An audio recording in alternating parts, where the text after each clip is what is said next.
Alors voyons voir.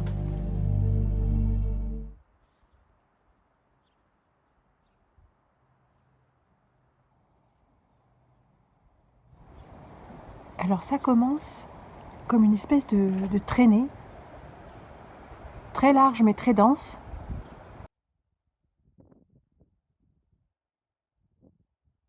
Et puis ça s'élargit de plus en plus. Là-bas, tiens, nous avons un avion. Tiens, nous avons un avion qui ne laisse pas de traîner. Et on voit que sur les côtés, bien que ça ait l'air bleu par contraste, eh bien c'est déjà bien ensemencé. Et c'est en train de se densifier.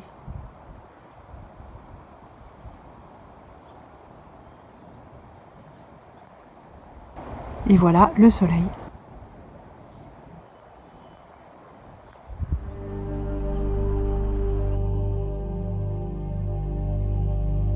Alors voyons voir. Bulletin météo spécial. Enfin, la météo est spéciale, le bulletin est spécial. Bulletin du jeudi 21, 22. Tout cela a-t-il vraiment une importance ? En tout cas, février. Il pleut. Jeudi, il pleut. C'était prévu comme ça. Au début, c'était pour mercredi. Et puis, ça a été rectifié. Comment je le sais ? Eh bien, par OAO, qui est en contact avec une personne du village qui, bien sûr, en tant qu'agriculteur ou ancien agriculteur, passe son temps à regarder les... Quoi au juste, effectivement, je pense qu'il n'a pas d'ordinateur, il ne sait pas s'en servir et son téléphone ne lui permet pas ça, donc il doit écouter ou regarder. Enfin, c'est vrai qu'à la télévision, c'est pas assez précis, mais peut-être qu'on lui transmet ça d'une façon ou d'une autre. Des gens un petit peu plus techno que lui qui le mettent au courant. Donc il faut savoir quand même que la météo des agriculteurs est assez fiable. Voilà.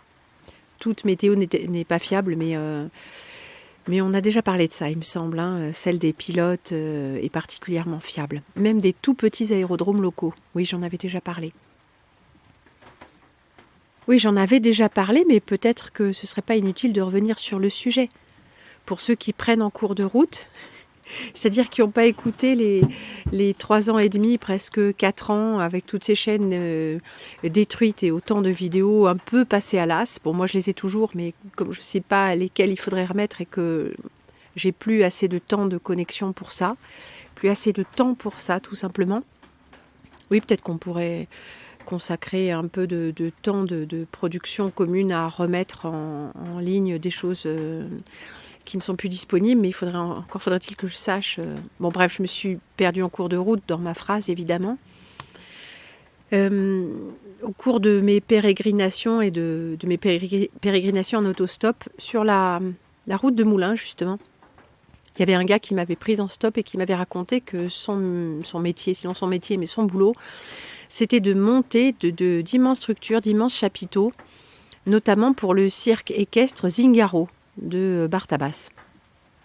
Et comme les mairies se défaussaient de toute responsabilité vis-à-vis des assurances par rapport à ces immenses structures, vous savez, qui peuvent s'effondrer ou occasionner de nombreux morts, souvenez-vous de Furiani et autres, les tribunes qui s'effondrent, tout ça. Donc, comme c'était de très très grands chapiteaux, il leur fallait une autorisation spéciale ou une assurance spéciale, enfin en tout cas quelque chose de spécial. Et comme il incombait à l'organisateur de s'assurer des conditions météo et des assurances, ils prenaient leur météo, je vous l'avais déjà dit ça peut-être, enfin pas peut-être, je sais, mais je ne sais pas dans lequel, qui prenaient leurs informations météo à l'aérodrome local. Oui, à Moulins, il y en a un, c'est Montigny. À Mâcon, il y en a un, c'est Charnay. Bon, je ne les connais pas tous, évidemment, mais ce n'est pas des aérodromes de lignes... de grandes lignes, de long courrier, ni même de vol intérieur. Ce sont de petits aérodromes. Et là, ils ont une météo fiable. Et il m'avait dit, bah oui, parce que la météo sur TF1, enfin je sais pas, maintenant ça s'appelle BFM TV, enfin bon, tout change régulièrement. Oui, TF1 n'est peut-être pas BFM TV, mais c'est la même merde, c'est la chaîne leader en son domaine, on va dire. Leader d'opinion. Donc voilà, il dit la chaîne principale, là, leur météo n'est pas fiable.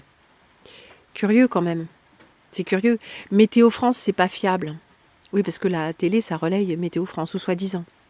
En fait, je vous avais déjà dit ça, que comme nous créons notre réalité, nous la co-créons à plusieurs, et pas juste à plusieurs, mais une masse énorme et informe de gens non conscients et non conscients de leur pouvoir de créer, il faut que cette masse soit importante.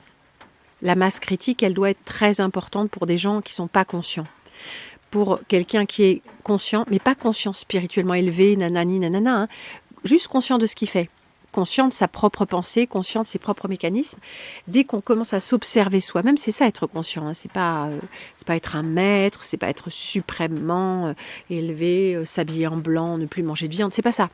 Être conscient, c'est juste être au courant de ce qui se passe dans sa propre pensée, ce qui est déjà pas si mal, croyez-moi. Donc les gens qui sont conscients de leur propre pensée, qui élaborent eux-mêmes leur propre pensée en démontant leur propre programmation, ce que nous faisons ensemble, soit dit en passant, chers amis, ceux-là, ils sont plus soumis à la programmation de masse. C'est comme s'ils se débranchaient de la matrice, hein, comme on voit ça dans Matrix. Dès qu'on est débranché, on commence à regarder par soi-même, on n'est plus soumis à la programmation de masse. Donc cette météo, je retombe sur mes pattes, cette météo, elle n'est pas prévisionnelle.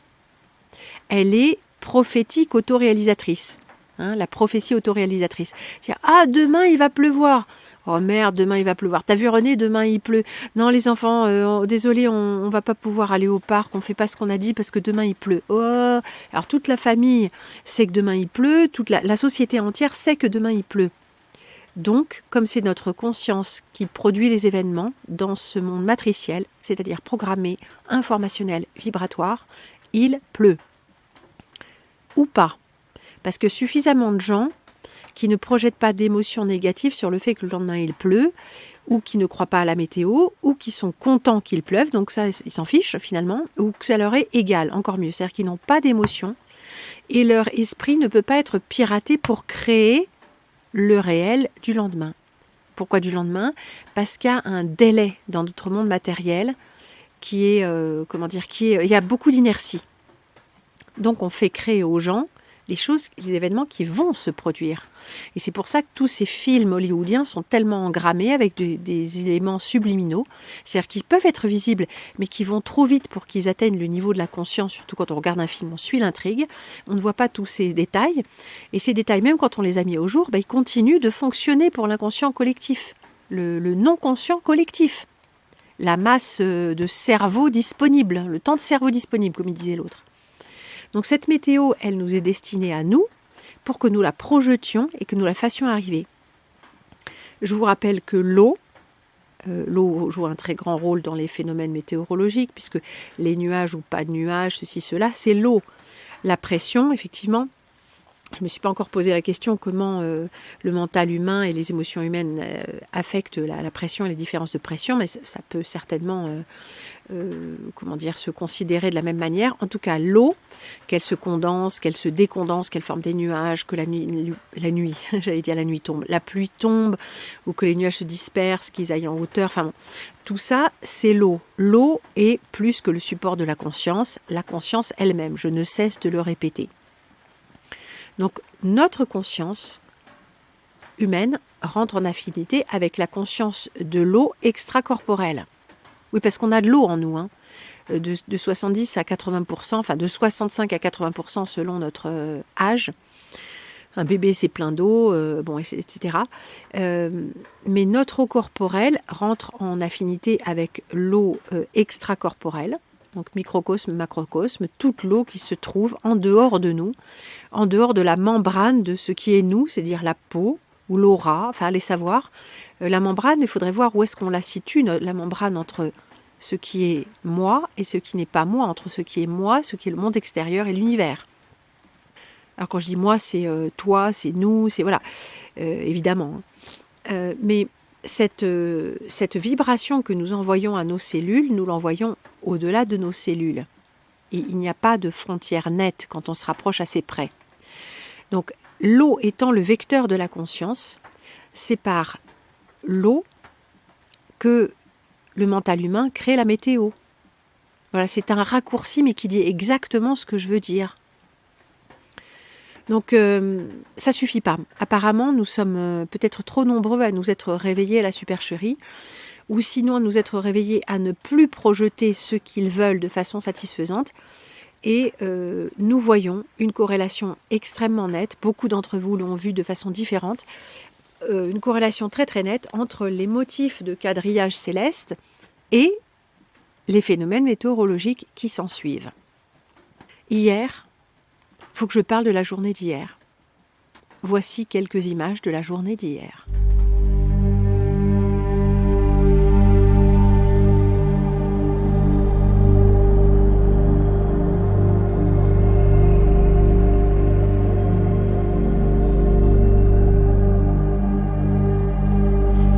Des passages d'avions et des quadrillages, me direz-vous, quoi de plus habituel pour ce que je vous ai montré depuis quelques mois que je suis ici dans la Montagna. Mais il y avait une qualité en plus. Je sais pas, la qualité métallique de l'air était beaucoup plus palpable. Le soleil n'était pas blafard, il avait cette qualité à la fois aveuglante, pénétrante, mais terne, qu'il a de plus en plus. L'air aussi. Bien que nous nous situions en altitude à plus de 1200 mètres, l'air n'a plus la transparence qu'il avait à la montagne. C'est pour ça qu'on aimait aller en altitude, pour la pureté de l'air, la transparence, l'indice de visibilité. Là, il est vraiment très médiocre et depuis que je suis arrivée ici, il y a 4 mois, je n'ai pas eu une seule journée de visibilité franche, même après des grosses pluies ou des grands vents, ce qui est assez significatif. Alors cet air, ce soleil, et puis au moment où nous descendions dans la vallée, à peu près vers midi, une énorme traînée qui semblait vraiment très proche et qui s'est dispersée très très vite, mais vraiment très proche. C'est-à-dire que les altitudes d'épandage sont en train de diminuer et diminuer, donc on n'a plus les mêmes motifs. Et puis il y avait aussi ces motifs de filaments devant le soleil, que je n'avais jamais vu non plus, pas comme ça, pas aussi prononcé, pas ces motifs-là, pas ces ondulations-là, pas ces formes-là.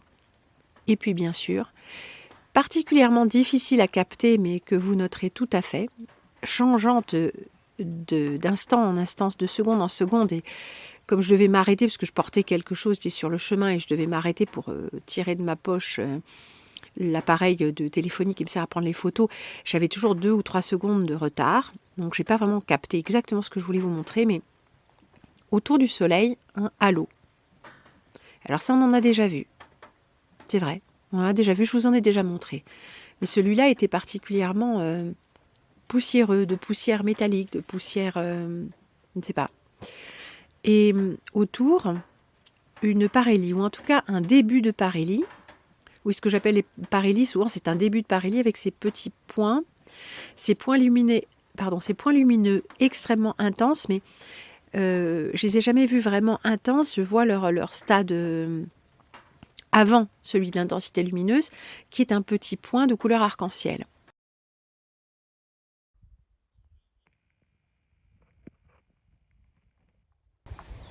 Et de l'autre côté, elle apparaît et elle disparaît. Celle-ci aussi, elle apparaît et elle disparaît. Un petit point de couleur arc-en-ciel, d'un côté ou de l'autre du soleil. Généralement, je ne les ai pas tous les deux d'égale intensité. Alors là, nous avons un halo. Le halo n'est pas très très visible avec le mode vidéo. Il n'est pas très très visible à l'œil nu. Et là, sur les côtés, ça va et ça vient, mais il y a 2 points, de part et d'autre. Et légèrement à l'extérieur du halo. Halo ? Halo, le soleil ?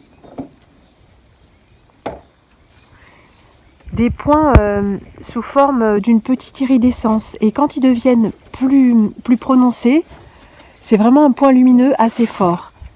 Là-haut, on voit une espèce de double halo à présent.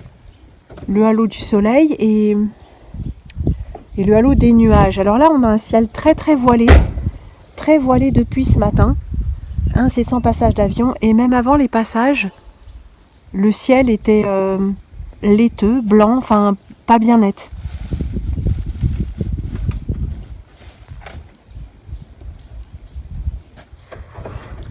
Voilà, ça va et ça vient constamment.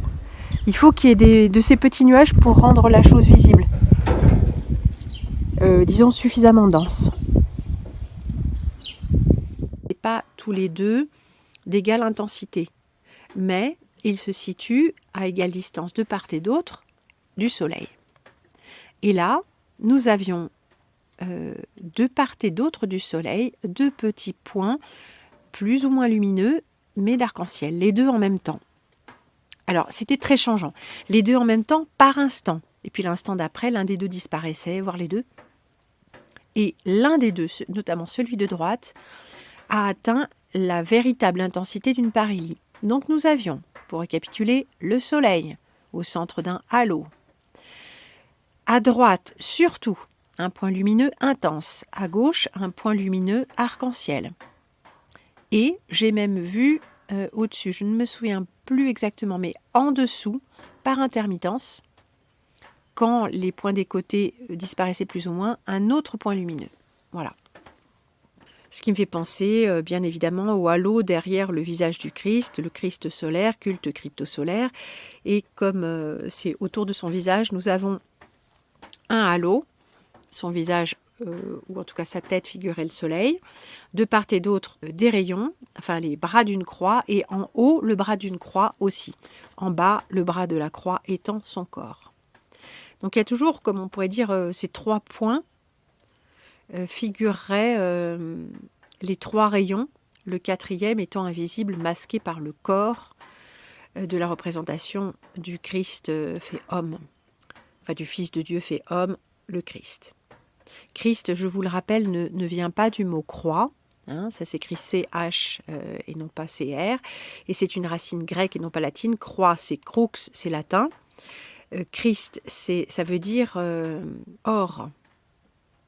Oui, ça vient de... En fait, c'est lié au mot or, doré, et c'est loin de Dieu, oin, O-I-N-T, onction, enduit d'huile sainte. L'huile sainte représentant vraisemblablement la lumière. Alors, est-ce l'Esprit Saint ou est-ce la lumière de ce monde ? Eh bien, à vous d'en décider. Quoi qu'il en soit, après ce soleil au milieu d'un halo, nous avons aussi eu dans la nuit une lune entourée d'un halo, mais il y avait encore du bleu vers midi, du bleu. Un peu de bleu dans le ciel et puis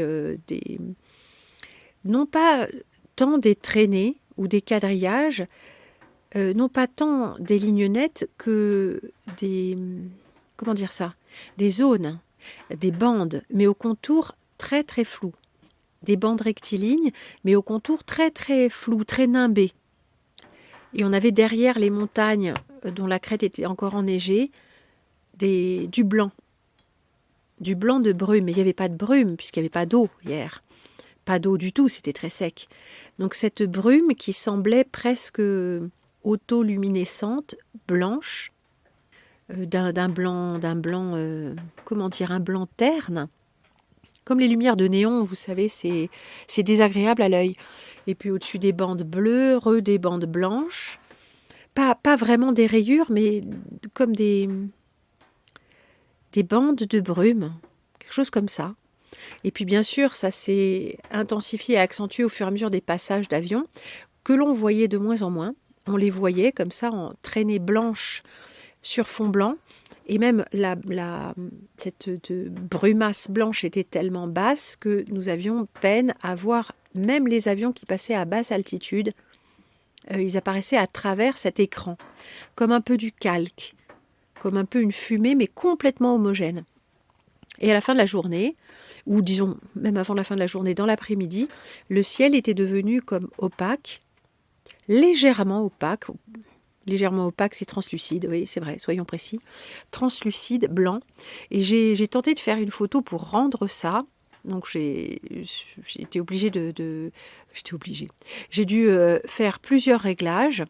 Celui sur le soleil, celui sur le paysage ambiant, pour donner une petite idée de ce que serait ce que nous pouvions voir, parce que l'œil évidemment s'adapte très très rapidement, et le cerveau, enfin s'il s'agit d'œil et de cerveau bien sûr, en tout cas la conscience humaine enregistre tout à fait différemment les choses. Donc voilà ce qu'on voit, le paysage, et puis le ciel, et la petite pastille du soleil qu'on ne voit que pas quand on le fixe. D'abord c'est trop intense malgré ce voile, mais quand on bouge les yeux on croit percevoir cette pastille, mais finalement j'ai regardé un peu mieux, on ne l'apercevait pas vraiment. Donc on ne voyait plus le soleil, mais sa lueur sous forme d'un nimbe arrondi.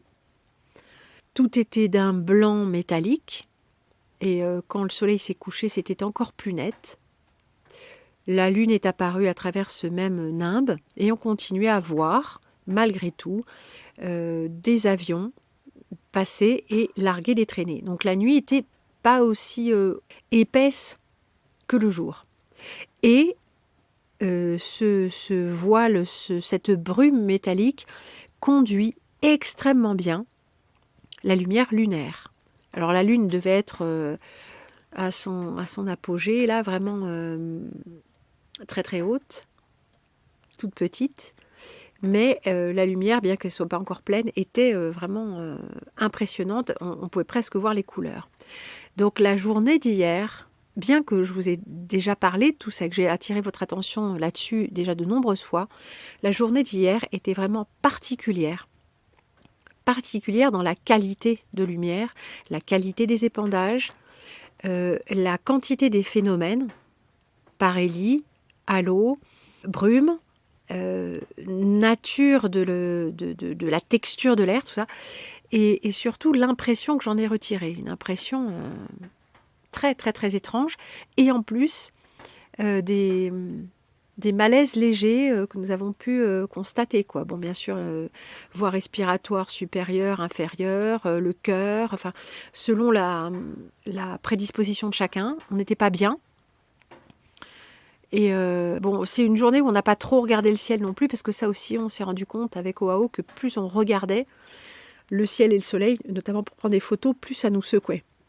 Donc là, on était plutôt centré sur le travail de la terre, qui recadre bien, mais on était quand même assez secoué.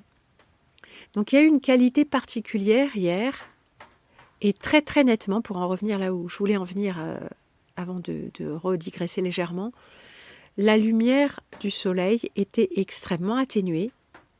Le rayonnement était extrêmement atténué, même si ça tout baignait dans une lumière diffuse. Et en revanche, la lumière lunaire était accentuée. Vous avez vu à ce point-là où je veux en venir. Si la lumière du soleil s'atténue et la lumière de la lune s'accentue, alors nous avons une espèce de mise à niveau. Et j'insiste, bien que peut-être nous verrons autre chose, mais les 3 jours de ténèbres, ce ne sont pas 3 jours nuit. C'est plus complexe que ça. Bon, cette symbolique de 3, c'est toujours c'est la mise au tombeau du solstice d'hiver, on est bien d'accord. Mais il y a plus encore, puisque cette réalité est à entrées multiples. C'est peut-être 3 ans, c'est peut-être les 3 mois qui séparent chaque solstice d'un équinoxe d'un solstice, puisqu'il fonctionne comme ça. La roue de l'année, le disque divisé en un axe vertical, un axe horizontal, ça fait 4 quarts de 3 mois chacun. Donc ce chiffre 3, ou peut-être 3 ans. Allez savoir. En tout cas, nous sommes en plein dedans, puisque le soleil ne donne plus sa lumière dorée. La lune est de plus en plus intense. Et oui, il est vrai, on pourrait penser que si le soleil devient de plus en plus blanc, la lune devrait également, inverser un processus dans l'autre sens et devenir de plus en plus dorée. Ce que nous n'observons pas. En tout cas, nous l'observons de temps en temps lors des dites lunes rousses, lunes de sang, lune ceci, lune cela. Parfois, la lune est très jaune. Mais moi, j'ai déjà vu la lune vraiment, vraiment dorée. Beaucoup plus souvent, c'est-à-dire qu'au lever, elle est dorée et après, elle blanchit. Alors, bien sûr, ce serait à observer un peu plus finement. Quand elle se lève le jour, elle est blanche le jour. Et quand elle se lève la nuit, elle est soit blanche, soit jaune. Peut-être qu'en observant très finement tout ceci, nous pourrions aussi faire de nombreuses corrélations. Mais pour en revenir à ma corrélation du jour, nous avons eu vraiment une journée extrême hier mercredi et aujourd'hui jeudi, jour où la pluie était prévue. Bon, la pluie est arrivée aux petites heures du matin et comme j'aime à le dire, en nous levant, le monde avait disparu. C'est-à-dire que la colline, on pourrait dire, vraiment la montagne n'est pas très haute, mais le versant d'en face n'était pas visible. Rien n'était visible à part l'endroit où nous nous trouvions. C'est-à-dire qu'à 25 mètres, il n'y avait pas de visibilité. Et tout était blanc, baigné de cette lumière sans lumière, blanche, terne mais aveuglante, dense. Et je ne sais pas si vous les avez entendus au moment où j'ai commencé à enregistrer, mais on entend constamment des grondements, à l'instant même d'ailleurs, d'avions qui passent. On ne les voit pas bien sûr, mais on sait qu'ils sont là. Alors quand on voit les motifs extrêmes qu'ils dessinent, quand on a assez de visibilité, dans un sens, dans l'autre, au mépris de toutes les routes aériennes, souvent, ou par 3 ou par 4, ou se suivant de très près sur la même trajectoire. On voit bien que ce ne sont pas des vols commerciaux. Donc on peut bien faire le lien quand on entend ces grondements incessants, et on se dit qu'ils maintiennent la couverture qu'ils ont réussi à créer en plusieurs jours par leur passage continuel. Alors pourquoi en plusieurs jours ? Oahu me l'a fait remarquer plusieurs fois. La densité nébuleuse et métallique s'intensifie de jour en jour, même quand le matin le ciel est bleu, enfin disons on voit du bleu, on le voit à travers un nimbe, à travers un voile. Et on voit que sur les côtés, bien que ça ait l'air bleu par contraste, eh bien c'est déjà bien ensemencé. Il faut vraiment arriver à regarder, non pas ce que l'on regarde, mais entre son œil et ce que l'on regarde. Exercice auquel Oahu est parfaitement rompu, puisqu'il arrive à voir des choses intéressantes dont nous parlerons peut-être un jour, la pixelisation de la matrice. Il arrive à percevoir, avec un regard qui appartient au cerveau droit, il arrive à percevoir ce qu'il y a entre son œil et ce qu'il regarde. Par exemple, là, je regarde la fenêtre devant moi et le froissement du rideau. Et je vois les plis du rideau. Et en restant à peu près le regard braqué dans la même direction, j'essaie de... je ne sais pas le faire, mais bon, c'est un exercice. Puis peut-être il faut regarder des choses pas trop stimulantes, mais pas trop de choses à la fois, mais un environnement plutôt neutre. Mais j'essaie de percevoir la qualité de l'air entre le point focal que j'avais fait sur le pli du rideau et tout cet espace-là, disons peut-être quelques mètres. Voilà. Donc quand on arrive à faire ça, et non pas uniquement regarder ce qu'on regarde comme un aplat, le regard fixé sur quelque chose, on arrive à voir qu'entre ce ciel qu'on essaie de regarder et là où on se trouve, il y a quelque chose qui est de l'ordre de la fumée, quelque chose de nébuleux, de la brume. On voit que ce n'est pas un vrai bleu. Et on peut le voir quand ça se déplace légèrement. Voilà. Ça ne se déplace pas devant nos yeux, ça se déplace à la vitesse d'un chemtrail dans les courants de hauteur, bien sûr.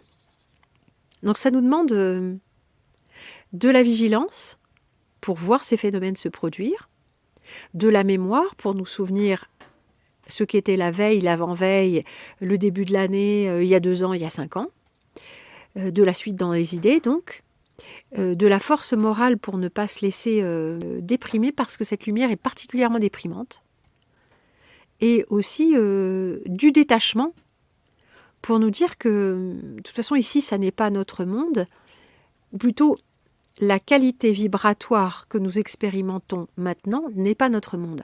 C'est pas forcément un autre endroit physique, ça peut être ici, mais dans une autre ligne temporelle, c'est-à-dire même endroit, mais pas même fréquence vibratoire.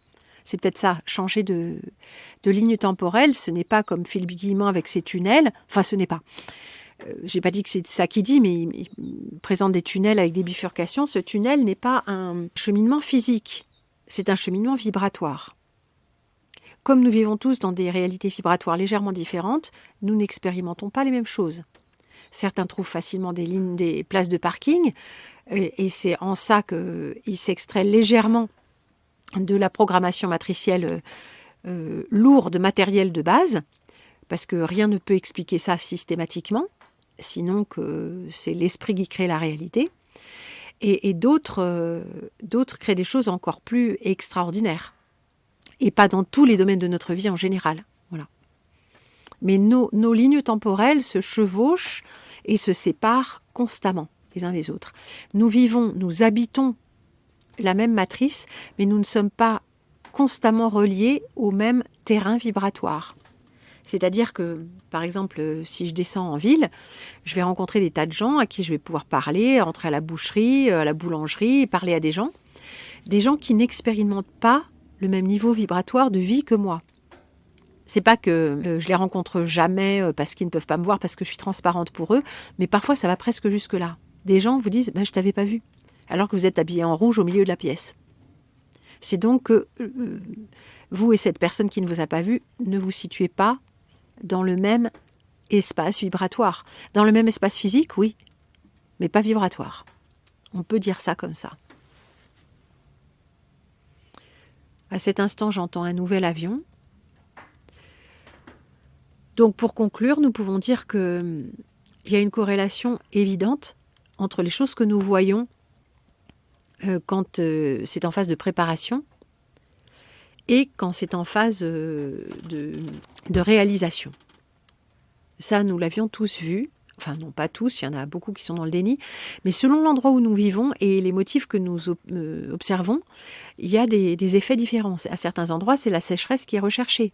À d'autres, c'est la pluie. Et notre correspondant en Pyrénées-Orientales, près de la mer, donc Jean-Claude Duss, pour ne pas le nommer, nous disait quand il y a de la tramontane, ils n'épandent pas parce que ça partirait tout en Méditerranée, ça sert à rien, c'est pour nous mettre dans la gueule à nous. Oui, alors ici c'est très très très peu habité. Alors on se demande pourquoi. On se demande pourquoi. Est-ce pour la faune? Est-ce pour la flore? Ou est-ce dirigé contre les humains qui vivent justement dans des lieux qui sont peu habités, donc peu pollués, avec peu de nuisances et qui ont recherché une qualité de vie plus naturelle? Il y a de quoi se demander. Ce même correspondant nous disait, mais quand même, ces gens-là, ceux qui commanditent tout ça, ceux qui font ça, ils respirent le même air que nous, non? Eh bien, c'est une question que nous avions déjà soulevée et que nous aborderons plus abondamment, notamment dans la suite des Alliés de l'Humanité, où je me propose de revenir sur ce qui a été lu, de le commenter et de continuer un petit peu pour vous montrer où je veux en venir. Et bien sûr, ça ne parlera qu'à ceux à qui ça parle. Il n'est pas question de convaincre qui que ce soit de quoi que ce soit. Si mes paroles concernant quelques sujets que ce soit ne vous font pas vibrer, ne résonnent pas en vous, c'est pas la peine de continuer. Je ne vais pas vous convaincre, vous n'allez pas me convaincre, nous n'allons pas nous convaincre. Soit nous allons dans la même direction, nous voyons les mêmes choses et nous pouvons affiner notre perception, soit nous ne voyons pas les mêmes choses, nous choisissons de ne pas les voir et nous n'affinerons pas nos perceptions ensemble, mais nous le ferons chacun de notre côté.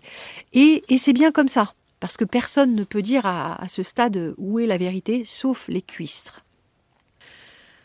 Chers amis, il est temps pour moi de vous laisser dans ce jour journellement blanc, suivi d'une nuit presque journellement bleue, dans ces temps étranges qui sont les nôtres dans la matière,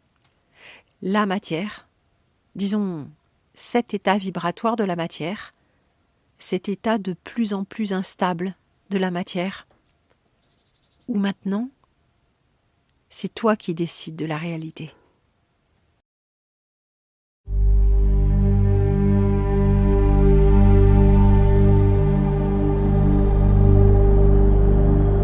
Maintenant, c'est toi qui décides de la réalité.